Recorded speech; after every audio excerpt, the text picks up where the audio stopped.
देखिए यहाँ पे आपको एक क्वेश्चन दिया गया है, एफिशिएंसी के ऊपर ही हम क्वेश्चंस करेंगे। अभी मैं ऑल डे एफिशिएंसी आपको नहीं बताऊंगा, क्योंकि अभी कन्फ्यूजन हो जाएगा, वो हम आखिरी में पढ़ लेंगे। क्वेश्चन कह रहा है कि in a transformer the core loss is found to be 52 watts. Core loss आपको पता चल गया 52 वाट्स है, किस फ्रीक्वेंसी पे, 40 हर्ट्स पे, ठीक, एंड 90 वाट्स एट 60 हर्ट्स। तो ये फ्रीक्वेंसी चेंज हो रही है। आपको पता है ये कोर लॉस जो है वो हिस्टेरिसिस और एडी करंट का मिलकर बना होता है, और दोनों ही किस पे डिपेंडेंट है, फ्रीक्वेंसी पे। तो फ्रीक्वेंसी चेंज होगी तो आपके कोर लॉस भी चेंज होंगे। फिर बोला गया है कि पीक डेंसिटी पे ये मेजर करे गए हैं यहाँ पे, यानी कि जो फ्लक्स डेंसिटी यूज़ होगी वो BM यूज़ होगी, यानी कि पीक वैल्यू। अब आपसे बोला गया है कि हिस्टेरिसिस और एडी लॉसेस को पता करिए। तो देखिए आपको पहले लगाना पड़ेगा पीक फ्लक्स डेंसिटी को कांस्टेंट ले लीजिए, KH को कांस्टेंट ले लीजिए। तो आपका PC क्या आ गया, KH F BM की power x plus KE F square BM square. Constant flux density मानी तो सारा कुछ कांस्टेंट आ गया, सिर्फ और सिर्फ फ्रीक्वेंसी के ऊपर डिपेंडेंट हो गया, ठीक। तो पहले 40 हर्ट्स पे आपने निकाला, 40 हर्ट्स पे क्या आ गया, 52 इज इक्वल्स टू 52 क्या है, जो भी लॉस आ रहा है, KH 40 प्लस KE, उसी तरीके से 60 हर्ट्स पे निकाला। तो ये आपकी दो इक्वेशंस बन गई। दो इक्वेशंस है, दो अननोन्स हैं। अननोन्स क्या हैं, KH स्मॉल KH और स्मॉल KE, ठीक। वो आपने निकाल लिए, 9/10 और 1/100 है। फिर उसको उसमें हिस्टेरिसिस लॉस वाले फार्मूले में रख दिया आपने, और आपका फार्मूला आ गया, ठीक। तो ये आसान है, काफ़ी आसान था क्वेश्चन।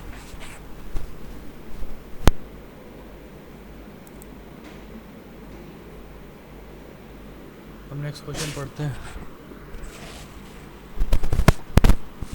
नेक्स्ट क्वेश्चन है कि कह रहा है 220 volt 60 hertz single phase transformer has a hysteresis loss of 340 watts and eddy current loss of 120 watts.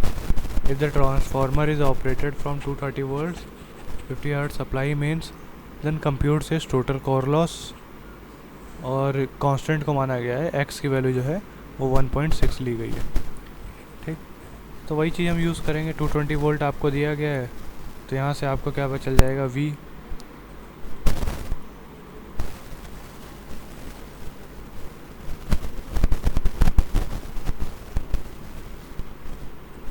V1 आपका पता है, V2 V11 वो क्या है, वो आपको बताया कि कितने पे ऑपरेटेड है, ठीक।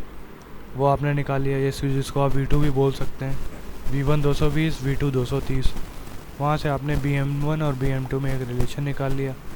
फिर वही के हिस्टेरिसिस वाला फॉर्मूला यूज़ किया आपने, PH KH F B की पावर M x क्या है, 1.6, ठीक।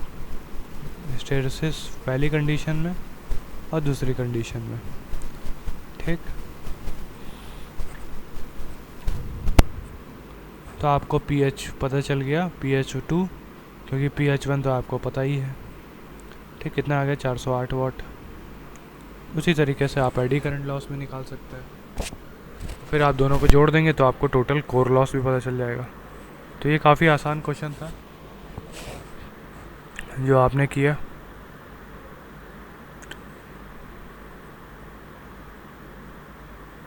बाकी आप इस पे क्वेश्चंस देख लीजिएगा PS म्यूमरा क्यूब में, एडी करंट लॉस और हिस्टेरिसिस लॉस, ठीक। अब हम कुछ क्वेश्चंस देखेंगे एफिशिएंसी के ऊपर भी।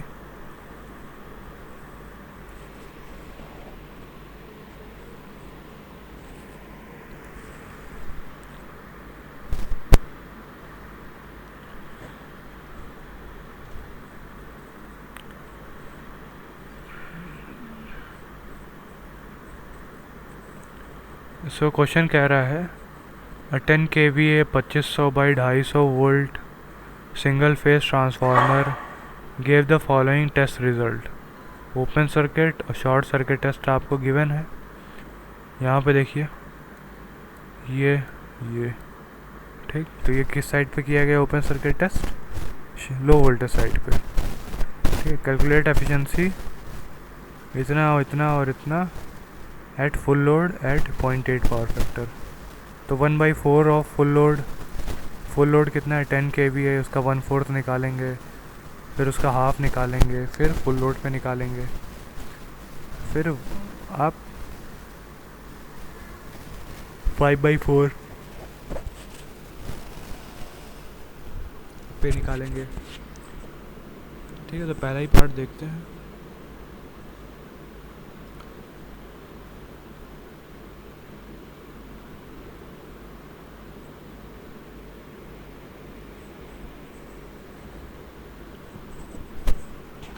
तो आपको ये सारी चीज़ें जो ओपन सर्किट टेस्ट था और शॉर्ट सर्किट टेस्ट था, ये करके आपको क्या निकाल लेना है, RX, R1, R2, X1, X2। ठीक, ये मैं आपको नहीं बताऊंगा। क्यों नहीं बताऊंगा? क्योंकि ये आपने पहले भी पढ़ा हुआ है। ठीक, अभी सिर्फ हम क्या देख रहे हैं, फुल लोड और रेटेड करंट कितनी हो जाएगी, रेटेड केवी है divided by voltage 4 ampere. Ohmic loss आपको कितना गिवन है, 45 वॉट।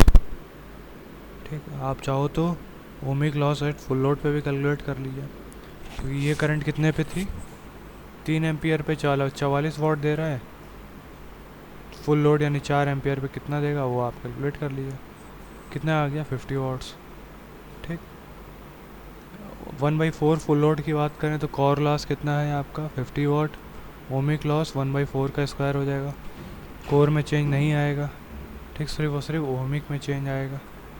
फिर आपने एफिशिएंसी कैलकुलेट कर ली। एफिशिएंसी का फॉर्मूला आपने देखा यहाँ पे, वो सिंपल सा गिवन था और वहाँ से आपने कैलकुलेशन कर लिया।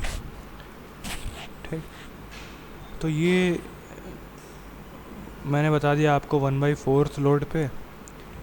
आप चाहो तो इसको हाफ लोड पे भी कैलकुलेट कर सकते हो। सिर्फ कहाँ कहाँ चेंज आएगा, यहाँ पे 1/2 का स्क्वायर। ठीक, तो इन सब जगहों पे चेंज आएगा आपका, जो आपको ध्यान रखना है। ठीक, तो ऐसे क्वेश्चंस हैं जो आपको करने हैं एफिशिएंसी के ऊपर। जैसे जैसे अच्छे क्वेश्चंस मिलेंगे मैं आपके साथ डिस्कस करूँगा। ठीक, तो एक बार रिव्यू आपको दे देता हूँ अभी तक हमने क्या ट्रांसफार्मर में देखा। तो ट्रांसफार्मर में हमने देखा कि कैसे हम कंस्ट्रक्शन करते हैं, शेल टाइप क्या होता है, कोर टाइप क्या होता है। ठीक, इक्विवेलेंट सर्किट हम कैसे ड्रॉ कर सकते हैं। इक्विवेलेंट सर्किट ड्रॉ करने के बाद हम कैसे उनकी रेगुलेशन निकाल सकते हैं। मिनिमम रेगुलेशन कब आता है, मैक्सिमम रेगुलेशन किस कंडीशन में आता है। दोनों ही कंडीशंस में आपका लीडिंग पावर फैक्टर या लैगिंग पावर फैक्टर के लिए हमने निकाला। ठीक, फिर हमने देखा कि कैसे हम एफिशिएंसी कैलकुलेट कर सकते हैं। एफिशिएंसी, मैक्सिमम एफिशिएंसी की कंडीशन क्या थी, जो आपका कोर लॉस था वो आपका इक्वल आ रहा था कॉपर लॉस के। ठीक, कोर लॉस किसके इक्वल है, आपका hysteresis loss plus eddy current loss. ठीक, तो अगर ये दोनों चीज़ें इक्वल हैं तो आपका, सॉरी, ये दोनों जोड़ने के बाद अगर ये आपका ओमिक लॉस के इक्वल है तो आपका मैक्सिमम एफिशिएंसी ऑब्टेन होगी। ठीक है, तो इसके ऊपर आप क्वेश्चन देख लीजिए।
होना चाहिए मिनिमम 8